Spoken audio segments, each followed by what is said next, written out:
All right, everybody, thank you for being here at the Smart Family Media Center today. Our press conference format will be standard. Coach Swinney will have some opening comments, then we'll go to questions in the room.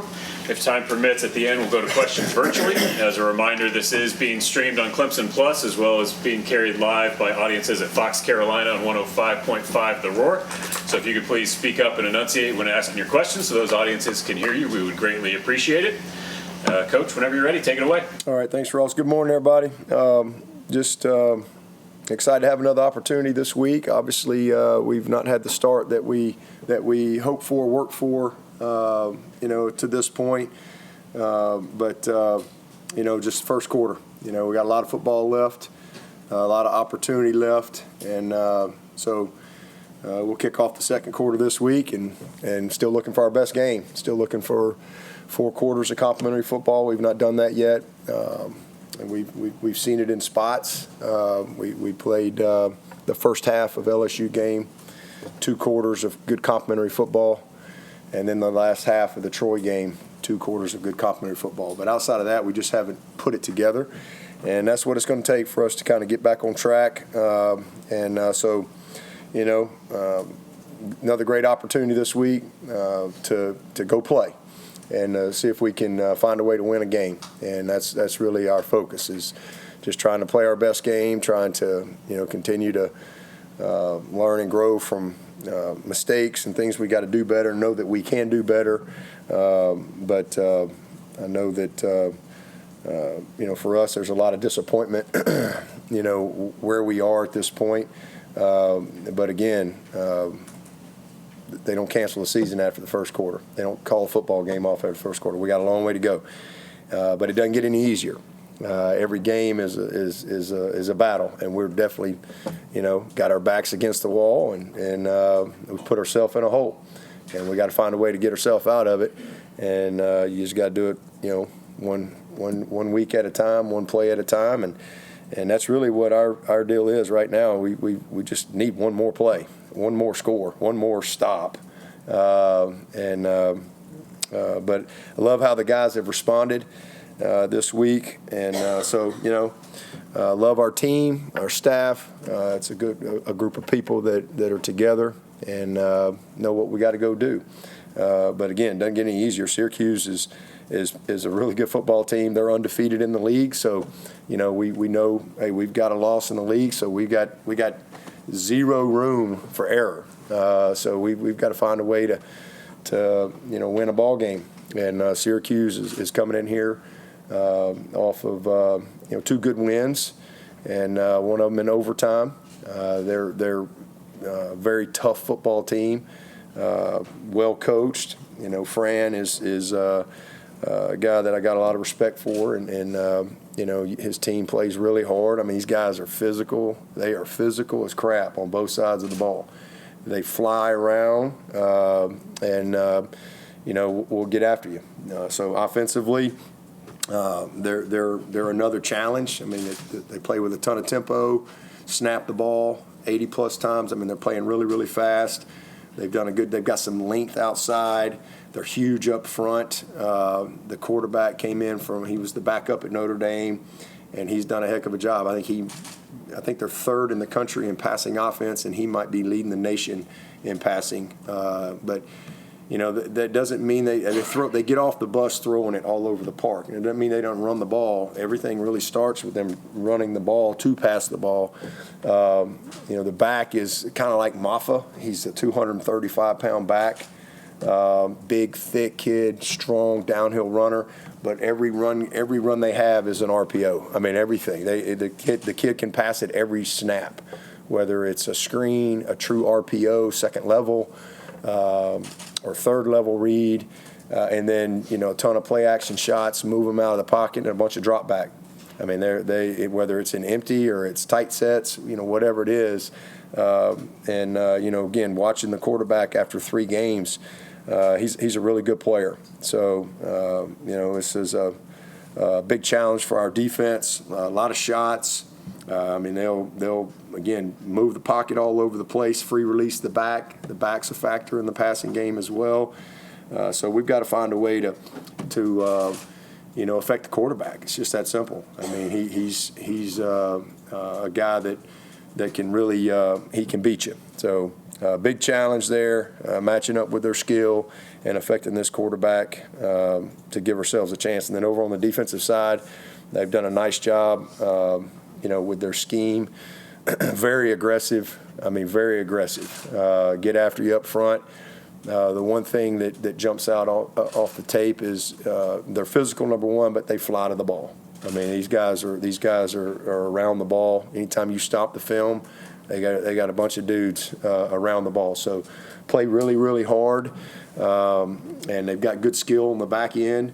They're a really good front. They've got the one kid, number 8.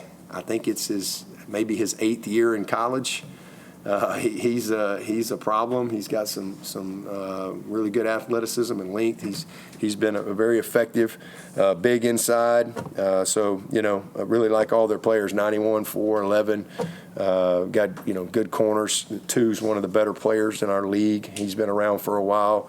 Deuce Chestnut. So it's a good football team. Probably the best punter in our league. Really, really good special teams guy. So.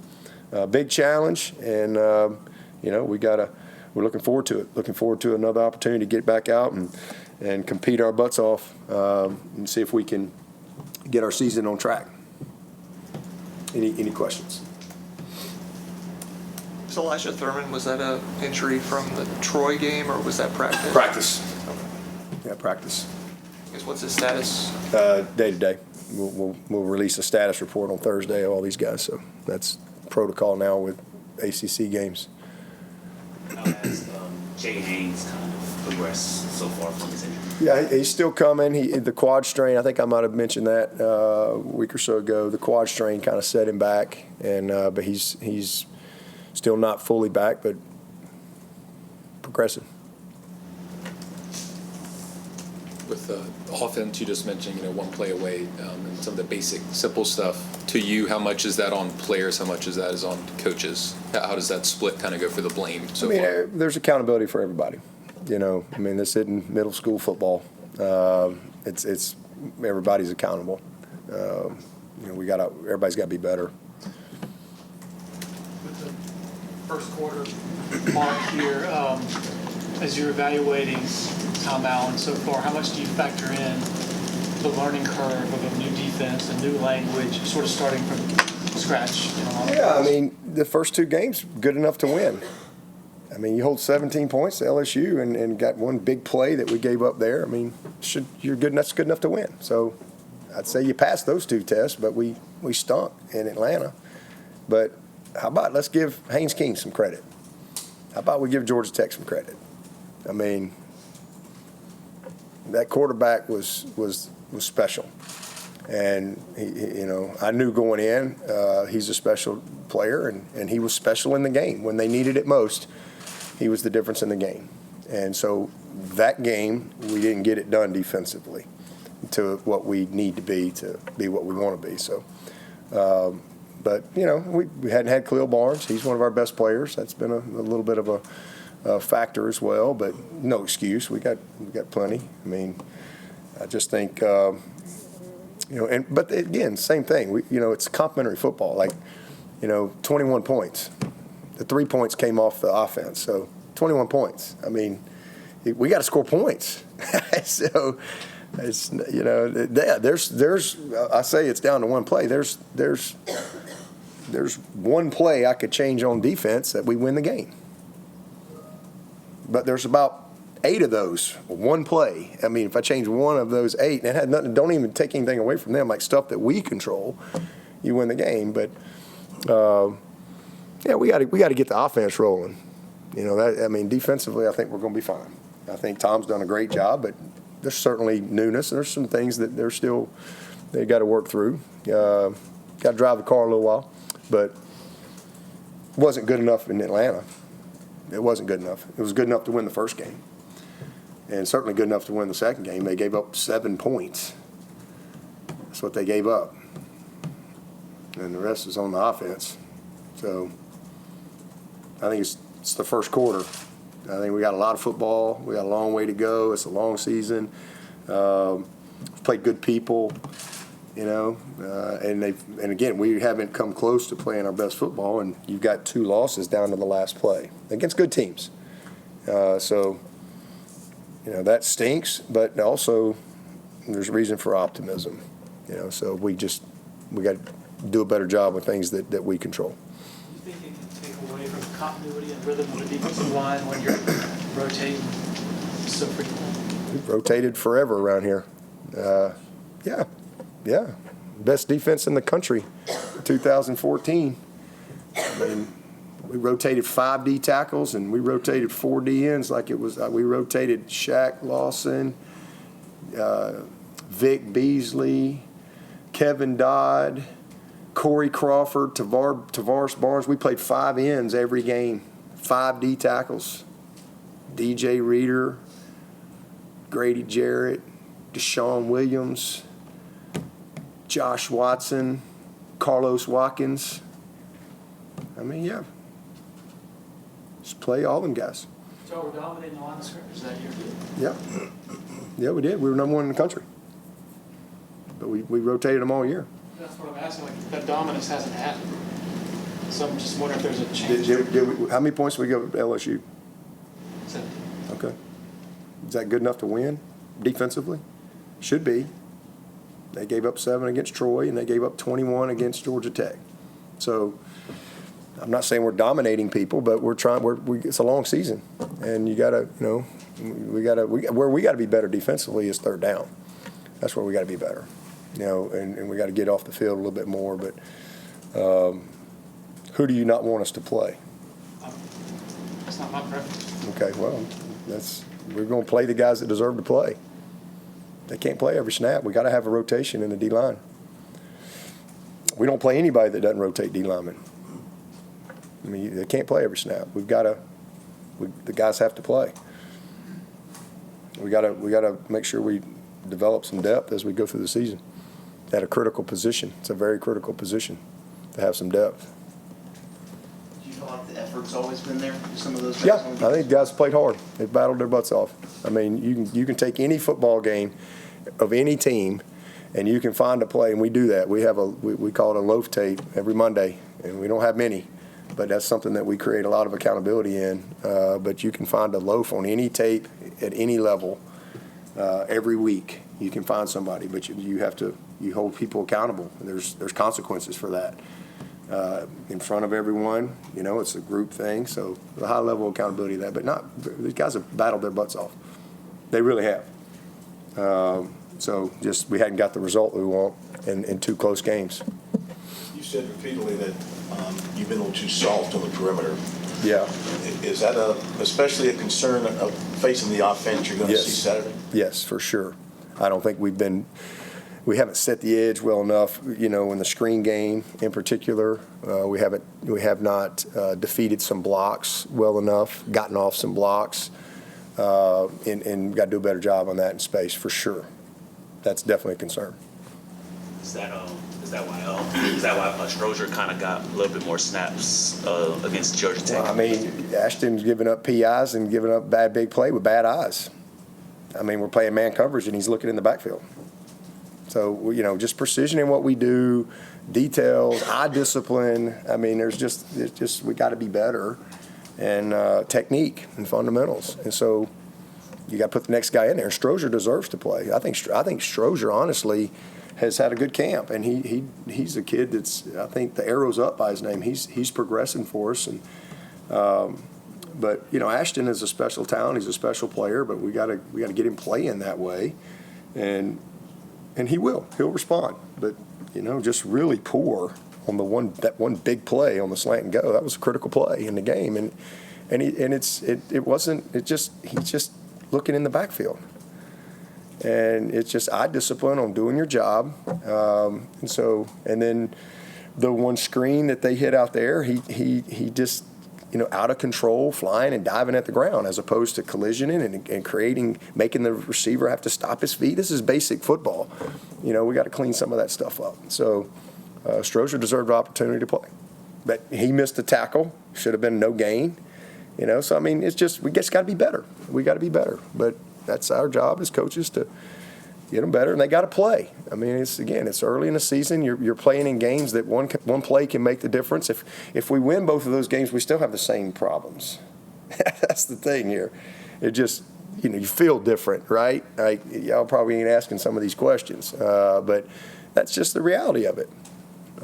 We've got to clean up some techniques, some fundamentals, some eye discipline, on both sides of the ball. What's the one offensive play you'd like to have back against Georgia Tech? The turnovers. Take 2 of them, you win the game. You win the game. The fumbles, that can't happen. That's how they got 3 points, and then the interception on the 8-yard line. You don't have a touchdown, you don't get a field goal right there. So you got to walk away with something. And there's plenty others. There's 7, 8, 9 others too. But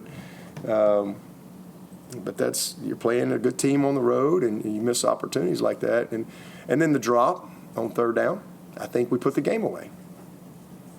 Nobody wants to hear all that, but that's the reality of it. There's perception and there's reality. And we make the catch, our best player. Outside at the time, he's having a heck of a game, and he's just doing too much. That's fundamental. That's eye discipline. You don't catch a ball like if this was a football, and I said, all right, hey, I'm gonna throw you this ball. All right, John. All right, so I'm gonna throw you the ball. You ready? All right, close your eyes. Boom. Well, why didn't you catch it? All right, because you can't see it.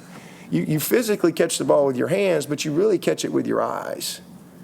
Most balls are dropped in the last 6 to 12 inches on the flight of the ball because guys, they try to do too much instead of finish with your eyes. And this is a fundamentalist thing we coach, but heat of the moment, it's a routine play, and that's what we're not doing a good job of. Same thing in the screen game on the outside. It's routine stuff that we've got to be better. We're just not playing with a lot of precision in what we're doing.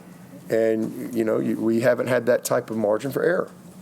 And again, if we make 3 different plays and you're 3-0, it's still there. And you still got to clean stuff up and get better. But hey, we're in a hole. We're in a hole, man. So we put ourselves in it. We got to battle our way out of it. But there's a path. It's not like we're getting run off the field, And these are good teams, and nobody wants to give the opponent credit. We're not entitled to win. You have to do what winning requires. And we have not done that consistently. It takes complementary football. It's winning the turnover margin. It's not having stupid penalties. All right? It's winning the big play margin. There's a lot of things that go into what you have to do to win. It's precision in your execution. It's fundamental stuff. But that play was huge because we were rolling. We were rolling right there, and I think we can put the game away. And but now you punt it, and we punt it to the 10, and they go 90. We couldn't get the ball back, and they take the lead. But then we respond. So that was a great response. On the road, everything's against you, and you go right down the field and score. I thought that was awesome. There was a lot of grit, a lot of toughness, a lot of great effort. There's a lot of will to win in that drive right there. Those are all great things. Those are all positives as a coach that you see. So again, we're going to be a good football team. We'll be a good football team when it's all said and done. We didn't have a good first quarter, but I've never been in a football game they've called it after the first quarter. We got a long way to go, and this is going to be a good team when it's all said and done, because they care. They really do. These are great young men that have done everything to deserve to have a great year. But sometimes, balls, everybody's got good players. And, we schedule tough, and, that's just part of it. So we got to battle our way out. There's a lot of other teams out there, too, that, maybe hadn't had quite the start that they want. I watched the Chiefs go 0-2. They're going to be all right. I don't think they're going to panic. So let's go find a way to win a game and play the season out. And that's the reality is we've had one bad season here. And in 17 years as a head coach, we've had one bad season. That was 2010. That's just the facts. And we won 6 games. And that was a really painful year. We had 5 losses by 6 points or less, 5. One to the national champion at Auburn. That was a painful loss. And then those of you who were around here, y'all remember at Florida State that year. That was a guy kicked it from like 70. Dustin Hopkins, I think was his name. I'll never forget it.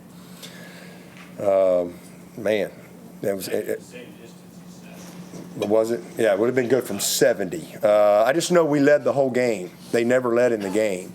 And we get a pass interference. I think it was on Chris Chancellor or somebody at like 3rd and Sensabaugh. It was like 3rd and 17. And they call a PI, which put them in position to kick this heroic field goal. And it was tough, man. So, listen, I know everybody's frustrated, but 17 years we've had one bad season. One. And that was 6 wins. The worst season we've had in 14 years is 9 wins. And that's happened one time. So, and it's not that we haven't had bad moments. It's not that we haven't had highs and lows. We've had highs, we've had lows, we've had bad moments. And I would say this is a bad moment. This is a bad little stretch. This is a low. But we've always responded. And that's how we've been able to we've had 14 years in a row with a postseason win. We're not perfect. But the reason we've been in this situation many times. I said this last night. We started out 2-3 in my first year. It was pretty negative around here. First of all, people didn't want me to get the job. So then you come out and go 2-3. That don't help things. That wasn't a very good thing, Tim. That was it negative then, Tim? They talking bad about old Coach Swinney? Yeah. Well, we went to the championship. In 2010, oh boy. We won 6 games, and nobody cares that you're. But I was more encouraged in 2010 than I had ever been because, we lost 5 games by 6 points or less, and I'm like, man, we're on the right track. I'm like, dang, these freaking dudes. The leadership, I could see the culture. We're right there, and to just kind of learn how to win, But Larry, you were probably talking really bad about me in 10, like ripping me. This guy's an idiot. What are we doing? Confirmed, affirmed, confirmed, and then. 2011, hey, what happened? We started out 8-0 and win the ACC, but what happened that year? We lost 4 out of 6. Gave up 70 in the Orange Bowl. But we didn't, close up shop. We came back the next year and went 11-2. Lost to Florida State, lost to South Carolina. We came back the next year in 12 and lost to Florida State, lost to South Carolina. 13, y'all remember, we're 8-0 and we got the Taj Boyd showdown. And he's running boots when we're calling zone. And we're throwing pick sixes, and it was just a disaster, right? We're egging his house. It was like, the world, that was a bad moment. That was a low. But, we ended up being 11-2 and beat Ohio State in the Orange Bowl. And we lost 5 in a row to South Carolina. Boy, that was bad. I don't recommend that. That was really, really bad. But, we just kept going. And then in 14, we start out 1-2. We got this good team. We're supposed to be good. We were like probably a preseason top 15 team in 14 and got all these guys back, all these seniors. And, we Todd Gurley ran through us in the 4th quarter down there in Athens. And then we got to go to Tallahassee and same thing. Lead the whole game. Y'all remember that? I don't know if y'all remember that game. 1st and goal on the 1. It's never happened to me in my life. Hopefully it never happens again. 1st and goal on the 1. And we ended up punting. We punted. Snap the ball, and then we get sacked. 1st and goal on the 1, and we punted. And then we said we're going to kick the game-winning field goal. We're inside the 20 or 25 or so, and we fumble the ball. So it goes to overtime. They freaking run that back off to the left side right there. And, it's like you're 1-2. That wasn't what we worked for. But you know what? That team rallied, man. Finished 10-3. Beat Oklahoma 40-6 in the bowl game, and then we went on a 5-year run, greatest run in the history of college football. But guess what? In 16, we lost one bad, and it was miserable, and it's all over. The world's coming apart. Everybody, Then in 17, we battled, lost a couple, lost up there at Syracuse. World's over. 18 and 19, we won 29 in a row. So, 21, We have a pick six to the national champion, lose 10-3. We lose in double overtime at NC State. Double overtime. You know, guy makes a one-handed catch falling down. And then we played bad at Pitt, but we're 10-3. We didn't quit. We battled. 22, we come back and win the league. You know, 23, you know, 200 plus, first time ever to lose a game like that at Duke.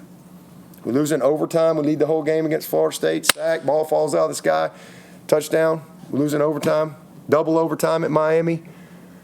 I mean, listen, man, I'm a pick six at NC State. We're 4-4, and you got Notre Dame. What are you going to do? You quit? No, we fight. We're a great program because we've always responded. And we finished 9-4. It's the worst season we've had in 14 years. That's the worst season we've had in 14 years. How many ADs would sign up for that? How many AD? I know. So again, then we come back last year and we win the league again. We go back to the playoff. And right now, here we are. This is yet to be determined. This ain't written yet. I just say that, like, what's so bad about our program? What's so bad about it? Like, what's so bad about the worst season that we've had 14 years? How many programs in college football would sign up for one, and only once, 14 years of 9 wins? How many programs would sign up for that? In the playoffs, so we all talk about, we've been 7 times in 10 years. Who can say that? If we stink because we haven't played for the national championship since January of 20, well, I guess we stink. Or we haven't won it since January of 19. We haven't won the national championship. Well, then I guess we stink. But why are we held to a different standard from all these other teams out there who ain't ever won nothing? We're not perfect, and we may suck this year. We may lay a freaking egg and go 6-6, but I don't think so. And I know that's going to disappoint a lot of people, but I don't think so. All right? The reason we are, I think, the best program in college football is because we've always battled. We've always responded. We are not perfect. We've had some bad moments. We've had some bad little stretches. We've had some lows, and this is one of those. But we have a consistency, and we have a will to win and a fight and a program that is, to me, the model in all of college football. Our kids graduate. We got great people. They compete their butts off. They fight to the end. They respond. And that's why we're here. It's not that we've never had adversity. We've had lots of adversity. That's why when I say this program was built from adversity and for it, that's why. I've lived it.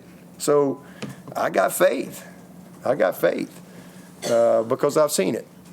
And again, I got faith in the storm. And this is a little bit of a storm. It's disappointing. Again, and we could go schedule East University, West University, and South University, and everybody's all happy and peachy right now. But hey, we want to win at the highest level here. All right? And, that's a part of the process. It's always been a part of the process. And you got to take the good, you got to take the bad, and right now we're in the bad with a walk-off 55-yarder and a very disappointing opportunity that we missed in the first game. But you give them credit, man. I give those teams deserved it. They earned it. They won it. And, let's respond like we always have. And let's let the story be written. So it's going to be okay. It's going to be all right. The way you just defended your entire career here, are you feeling the criticism? Is it getting personal to you? No, it doesn't. I really don't feel it. First of all, I don't let any of that in. I think that's a gift that I have. All right, because I don't let it in. I know it's bad because I get in all the text messages. I'm praying for you. Everybody's sending me devotions, and you're going to get through this. And that's when I know it's bad. That's how I feel it because I don't read it. I don't. I know people say that. I promise you, I don't. When it's bad, I don't read nothing. Eddie Robinson told me that one time. I was a young GA at Alabama, 1993, and I'm just sitting there. I'm on my little computer thing breaking down whoever I was breaking down, and Eddie Robinson walks in my office. He's in a coat and tie. I never forget. I still got my notes, and he sits down, just me and Eddie Robinson. and he just wanted to talk. He wanted to know who I was, and he was in town visiting Coach Stallings, and he just walking around the building, and I'm just in there, and I guess it was around lunchtime. He just walks in and sat down, and that's one of the things he told me. He said, let me tell you something, young coach. He said, when it's bad, don't read nothing. That's what he said. He said, don't read the papers, don't read nothing. And I know, and now, you know, we got all this other craziness, but I don't.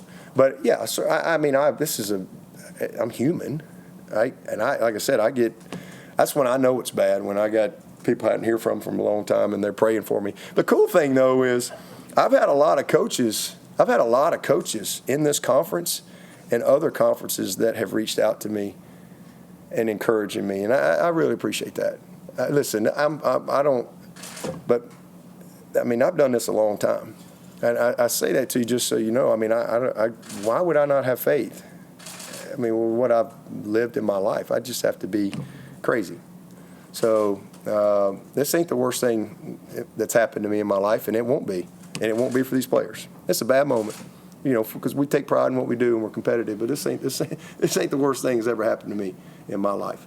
Is criticism and all that. And listen, I get it, and it's warranted because people care, and I love being at a program that people care and it matters. That doesn't bother me. I get all that. I spent 13 years at Alabama, so I had thick skin when I showed up here at Clemson. I understand expectations and disappointment, and but man, nobody wants to win more than we do. So I love that, but it doesn't affect me. It's just part of it. But at the end of the day, man, you know, I've learned a lot in this job. One of the things I've learned is when you have a lot of success, people want to tear you down. That just comes with it.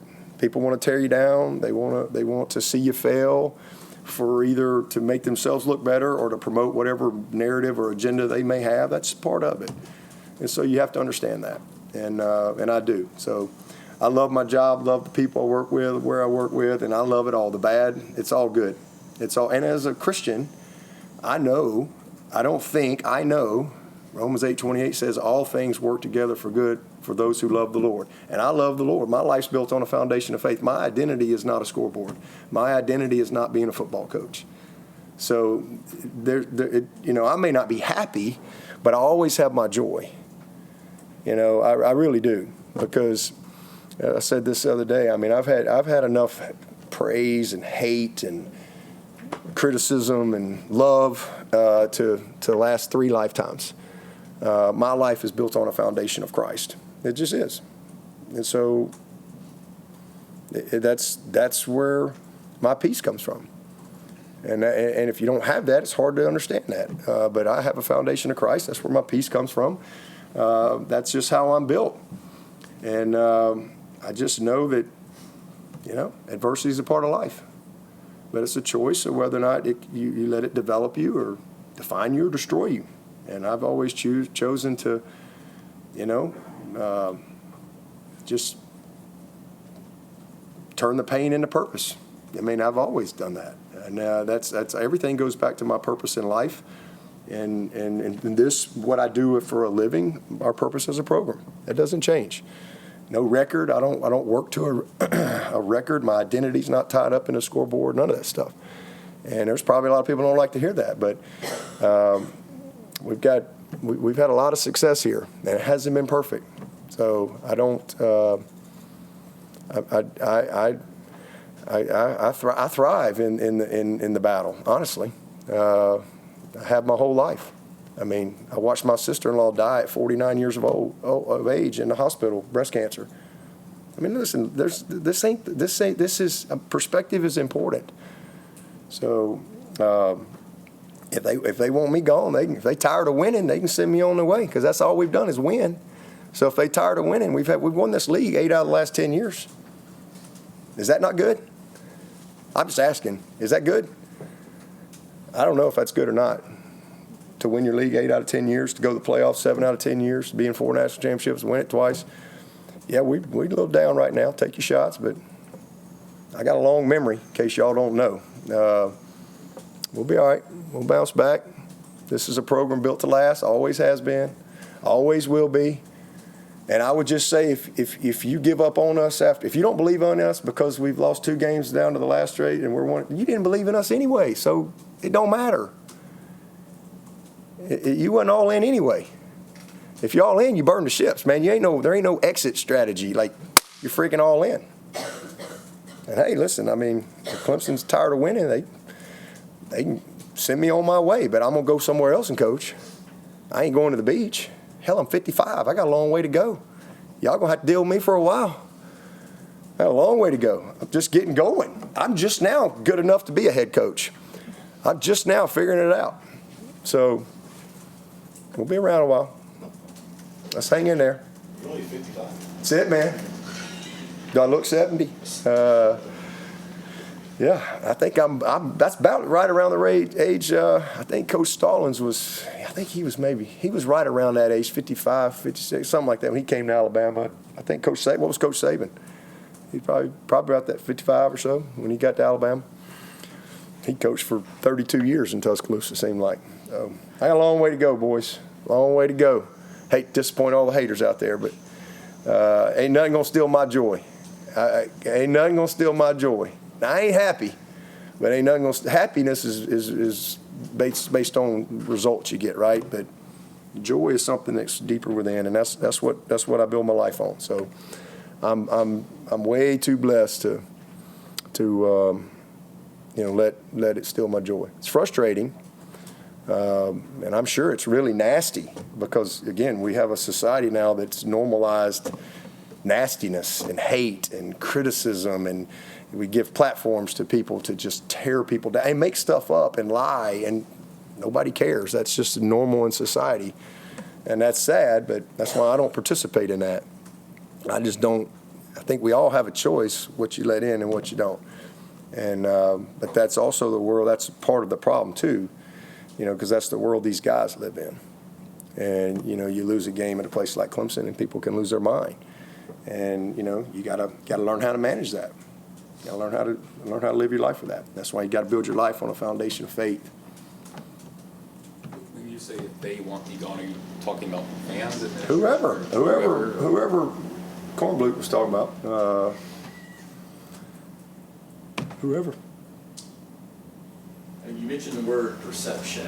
It seems there's a perception out there, narrative, that Adam Randall is not a running back necessarily, and so Clemson doesn't have a running back because he's converted from a wide receiver. How would you evaluate Adam Randall and his comparison to a traditional running back? I think he's been one of the real bright spots for us. He's been one of the real bright spots for us, and he's given us a chance to win. He's got to keep getting. He just needs to play. He just needs to keep going, and he really did a great job in the Troy game. Got it going. I thought we got it going last week, and I just think we got to keep rolling there. He's on his way. I've been pleased with Adam. It's not all bad. There's been a lot of good things. He's actually been one of the bright spots for us. How much of your job right now is preparing confidence and building? That's a huge part. It's a huge part because, again, of what I just said. They just everything's bad, right? You lose a game like at Clemson and, fire everybody. All your coaches stink. Everybody's stupid. They don't know what they're doing. All the players are bad. That's just the world they live in.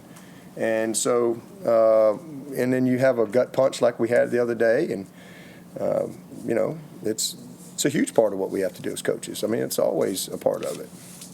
Coach, I imagine you've heard that the ACC broadcasted the officials going through their calls during the game so that fans could hear the explanation. I didn't know that. I didn't. Now you know. There you go. I know you get that explanation on the sideline yourself all the time, but when you talk about perception, how does that maybe help the fans at home get that context and understand calls happening in the game, especially maybe when things aren't going your way?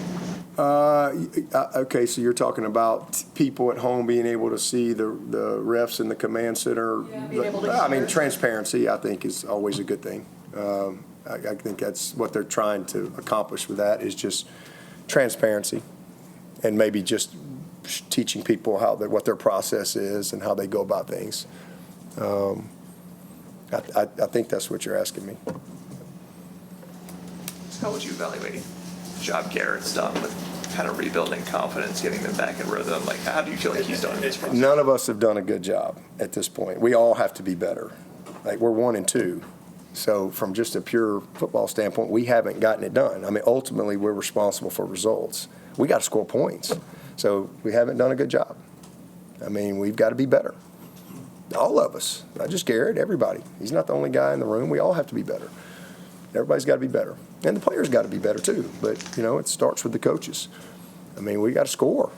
And we're just missing a lot of opportunities. And we got to take some pressure off the defense. Again, we did not play good enough to win Saturday defensively, but 21 points, should be a standard.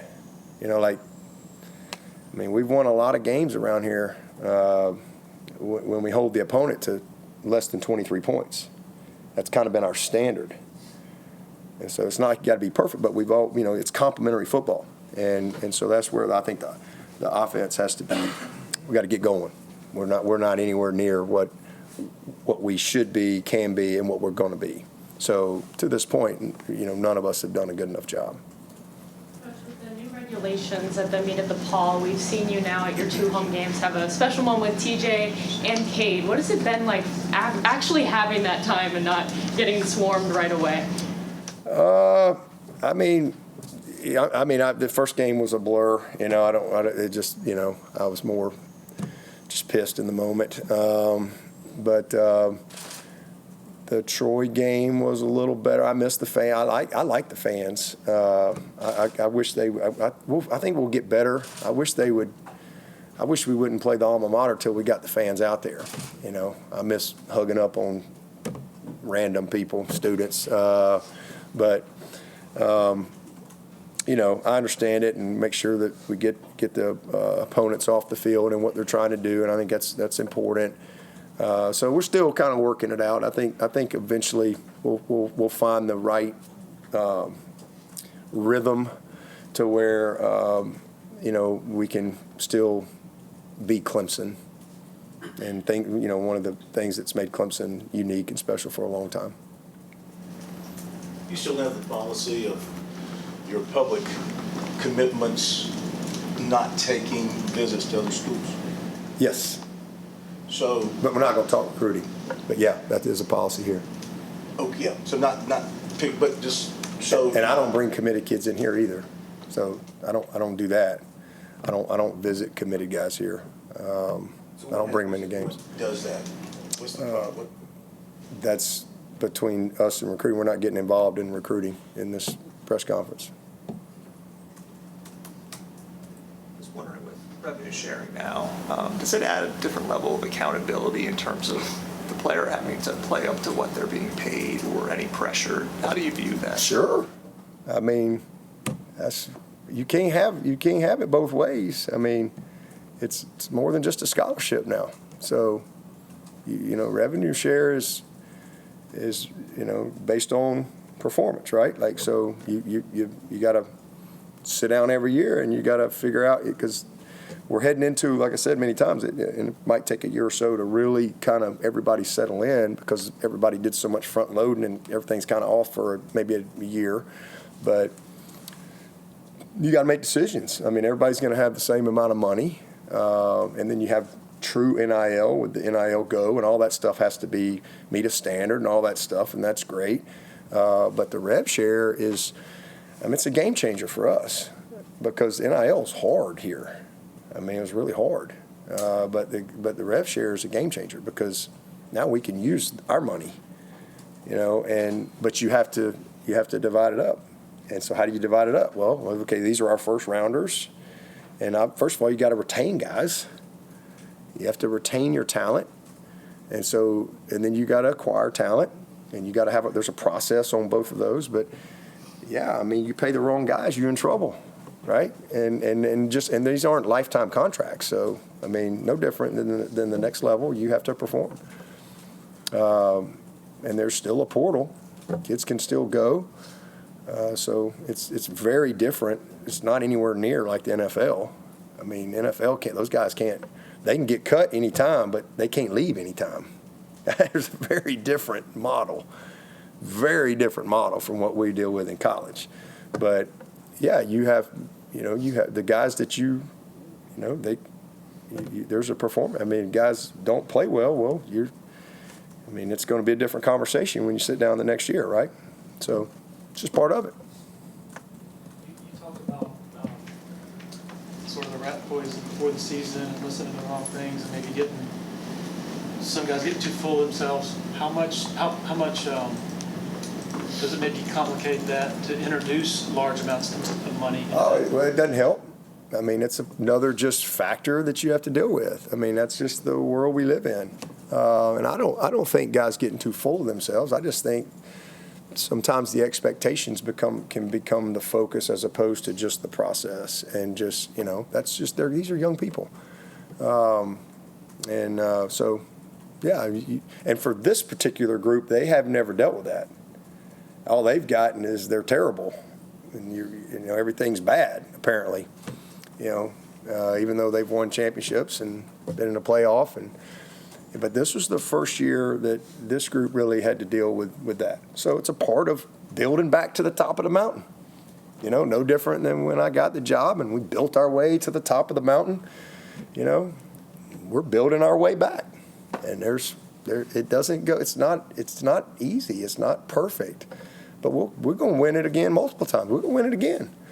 I said that in 2008, December 1. Everybody laughed at me. I said, we're going to win a national championship at Clemson. Everybody laughed.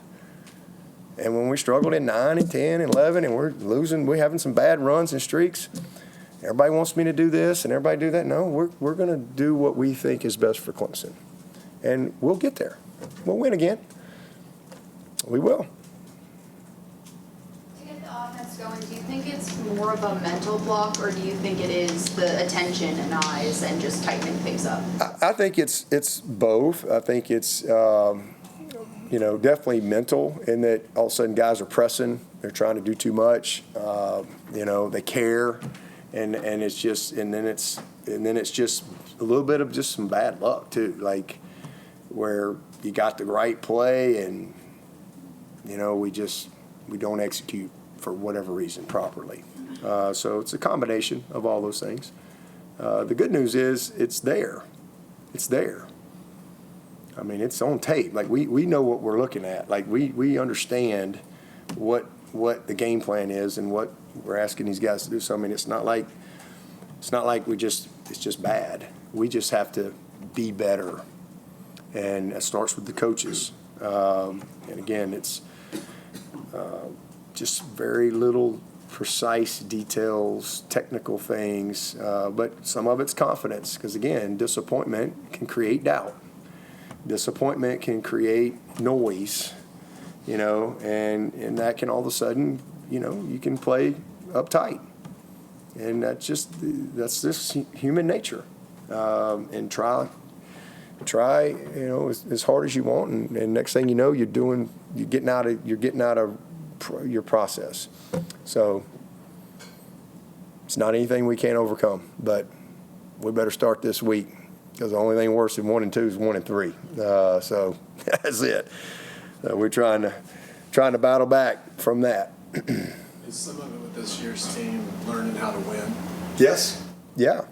And again, that's part of our job as teachers, and what we've had to do a long time around here is teaching how to win. And it comes back to our plan to win. It comes back to doing what winning requires.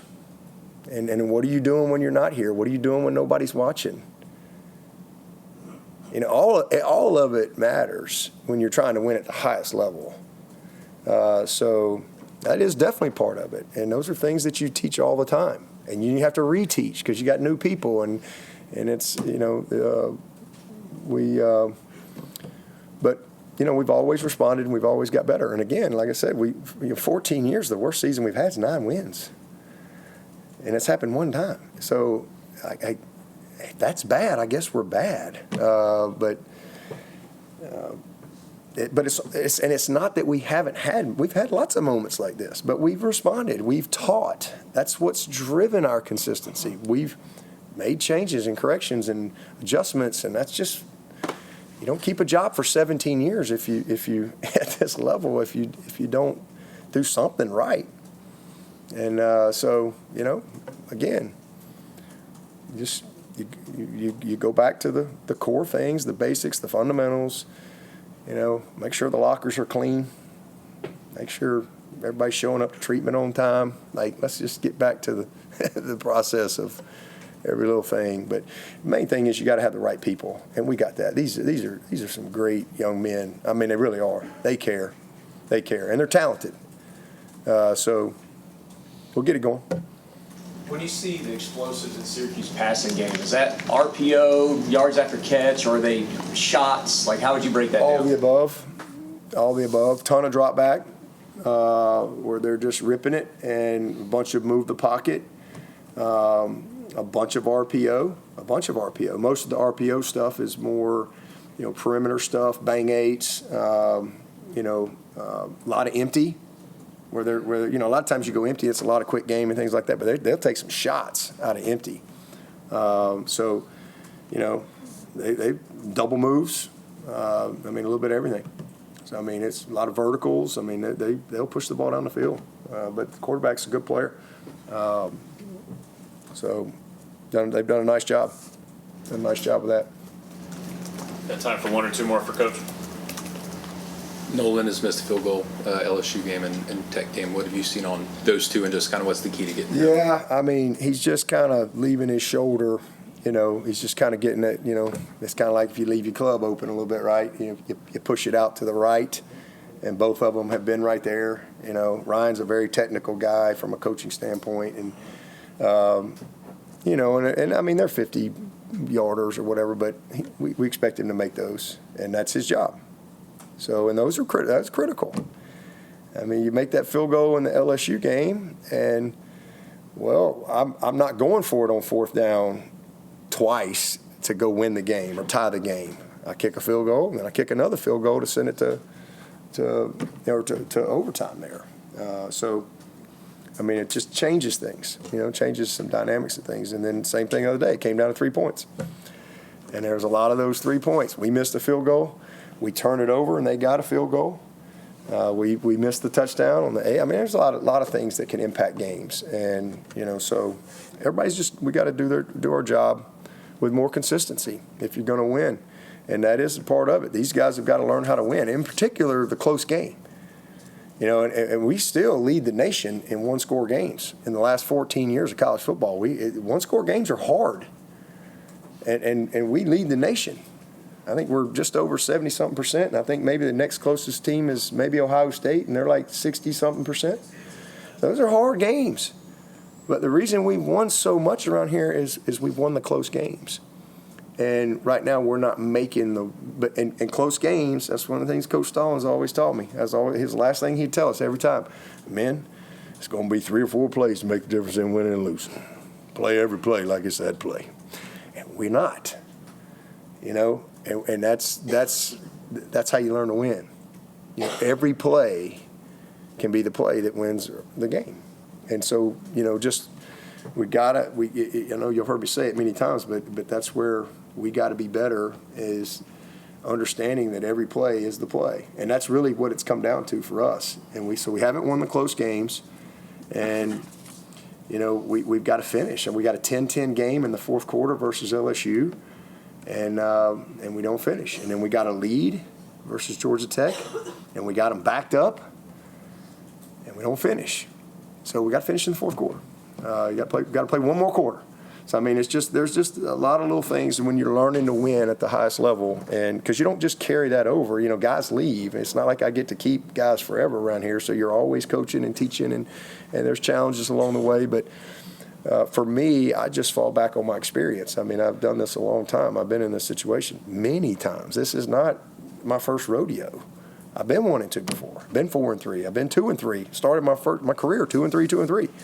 So, we rally. We get better.